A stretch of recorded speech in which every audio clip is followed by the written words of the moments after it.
It will, first of all, it will definitely happen. I was talking about 6G earlier, which is around 2030. I would say that by then, definitely the smartphone as we know it today will not anymore be the usual kind of the most common interface. Wow. Many of these things will be built directly into our bodies. And one of them, okay? So the ultimate goal that these people have in mind is the goal to create a one-world government run by the banking industry, run by the bankers, and they're doing it in sections. The European currency, the euro, and the European Constitution is one part of it. Now they're trying to do it in America with the North American Union, right? And they want to create a new currency called the Amero, right?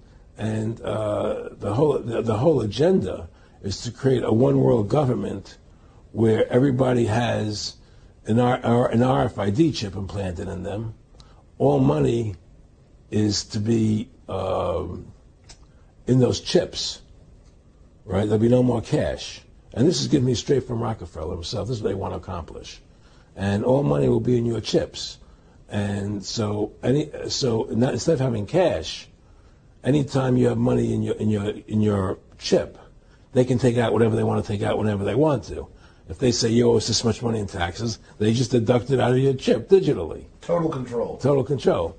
And if you're like me or you, and you're protesting what they're doing, they can just turn off your chip. And you have nothing. You can't buy food.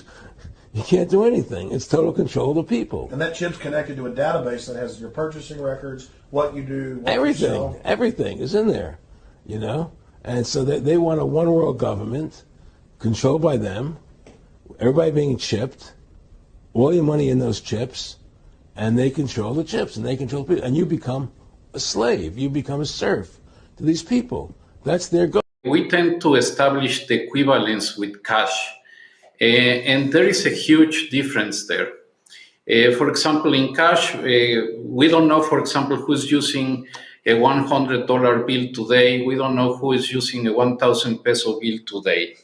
A key difference with the CBDC is that central bank will have absolute control on the rules and regulations that will determine the use of that expression of central bank liability. And also, we will have the technology to enforce that. Those two issues are extremely important, and that makes a huge difference with respect to what cash is.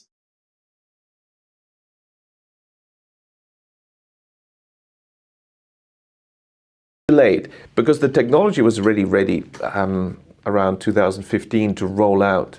And what people don't mention is, what do these CBDCs actually look like?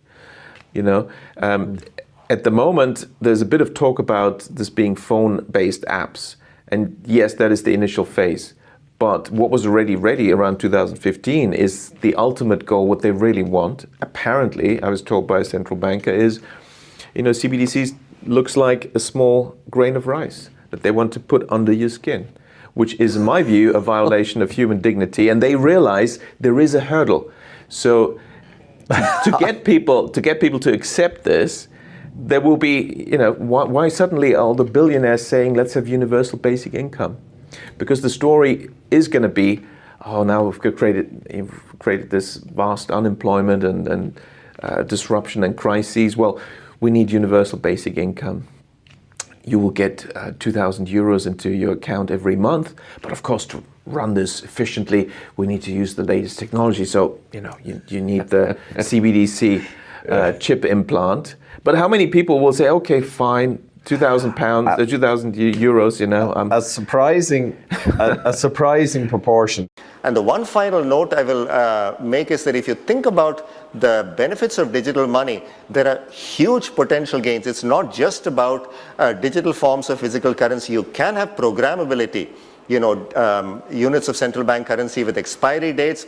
You could have, as I argue in my book, a potentially better and some people might see it, or a darker world where the government decides that units of central bank money can be used to purchase some things, but not other things that it deems less desirable, like say ammunition or drugs or pornography or something of the sort. And that is very powerful in terms of the use of a CBDC.